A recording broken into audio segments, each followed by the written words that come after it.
Dismayado ang isang ekonomista sa kasalukuyang administrasyon dahil wala raw itong ginagawa upang maiangat ang ekonomiya ng bansa. Pinasaringan din ito ang pamamahagi ng ayuda ng gobyerno na wala naman anyang naitutulong kundi gawing palaasa ang mga kababayan natin. Hindi rin daw tugma ang inilabas na ulat ng gobyerno pagdating sa pagbaba ng bilang ng mga walang trabaho at ng mga pamilyang nakaranas ng kagutuman. Si Verhil Parba magpapalita. Walang nagawang bago. Yan ang naging pahayag ng ekonomistang si Dr. Michael Batu sa panayam ng SMNI batay sa kanyang mga naging obserbasyon sa administrasyon ngayon ni Pangulong Bongbong Marcos Jr. Anya, puro lang pamumudmud ng pera o ayuda ang ginagawa ng pamahalaan na hindi naman nakakatulong sa pagpapalago ng ekonomiya. Kung puro ayuda lang din anya ang tinatanggap ng mga Pilipino at hindi umunlad bilang isang productive citizen, ay nagiging palpak ang gobyerno. Now, if households continue to receive assistance from the government, hindi sila gumagraduate dyan, that is a clear demonstration of failure of the government in addressing issues like poverty, issues on the quality of jobs that are being created, and also issues related to prices of basic commodities. The fact na hindi sila gumagraduate sa ayuda, yan ay indikasyon na bigo ang ating gobyerno. Ayon kay Dr. Batu, sa pamumuno lamang ni Marcos Jr. nangyari ang ganitong klaseng estratehiya ng pamamahala. Dahil kung ikukumpara daw sa mga nagdaang administrasyon, halimbawa kay dating Pangulong Gloria Macapagal Arroyo, ay tanging 4-piece lang. Pero ngayon ay nagsulputan na parang kabuti ang mga ginagawang ayuda. Dapat anyang gawin ng pamahalaan ay tutukan ang pag-invest sa human capital. Ibig sabihin, mas bigyang pansin ang pagbibigay training sa mga Pilipino upang mahasa ang kanilang mga kakayahan nang sa ganoon ay hindi maging dependent ang mamamayan sa ayuda ng pamahalaan. Sa usapin naman ng isyu ng kagutuman at isyu ng mga walang trabahong Pilipino, naguguluhan anya ito sa mga pahayag ng pamahalaan.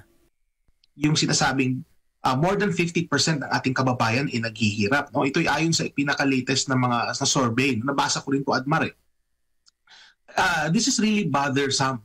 Very bothering to. Bakit? Kasi sinasabi ng gobyerno, Admar, na ang ating inflation ay mababa na. Ang unemployment mababa. Mas maraming trabaho na nalilikha. And yet, more than 50% of the population is saying that they are poor, na mahirap sila. Malaking porsyento din, Admar, ang managugutom. So, hindi kumbaga parang hindi connected yung nakikita natin dun sa actual na datos versus sa inire-report ng gobyerno na improvement sa ating ekonomiya. So, samantala, bilib naman si Dr. Batu sa mga inilatag na panukala ni Pastor Apollo C. Quiboloy patungkol sa gagawin nitong solusyon sa kahirapan at ekonomiya ng bansa. Anya, mas makatotohanan ang gagawin ng butihing pastor dahil mas magiging produktibo ang isang individual dahil tutulungan itong makatayo sa sariling paa. Maganda yung panukala ni Pastor, no? Kasi ang punot dulo niya, Admar, is how to improve human capital. Kasi ang reason kung bakit ang isang manggagawa or isang tao ay hindi makahanap ng trabaho or hindi siya maka-advance, no, sa kanyang buhay. Halimbawa yung tinatawag nating social mobility, no? Hindi niya ma-reach yung mataas na antas ng kalidad ng buhay kasi nga kulang yung kanyang human capital.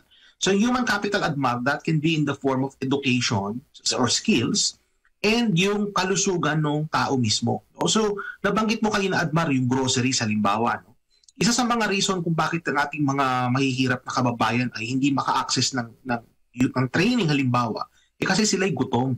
No? Mas uunahin pa nila na ibili ito ng pagkain kaysa sa spend nila ito sa pagte-training. Sa pamamagitan ng intervention na yan, na bibigyan mo sila ng grocery habang sila ay nag-aaral, habang sila nag-i-improve ng kanilang human capital, na-address mo na yung isang issue, yung isang aspeto ng human capital, which is yung kalusugan ng tao. Kasi nga, it addresses both these issues, which ang pinaka-objective nito is for the individual to achieve a better quality of life through improvements or investments in human capital. No? So yun yung nakikita natin dito sa programa na ito ni Pastor. Ilan nga sa mga pangunahing panukala ni Pastor Apollo C. Quiboloy ay mapabuti ang pamumuhay ng bawat Pilipino sa pamamagitan ng paglinang ng kanilang mga kaalaman at kahusayan sa paggawa upang sa ganon ay magiging kapaki-pakinabang ang isang individual at hindi lang palaasa sa gobyerno.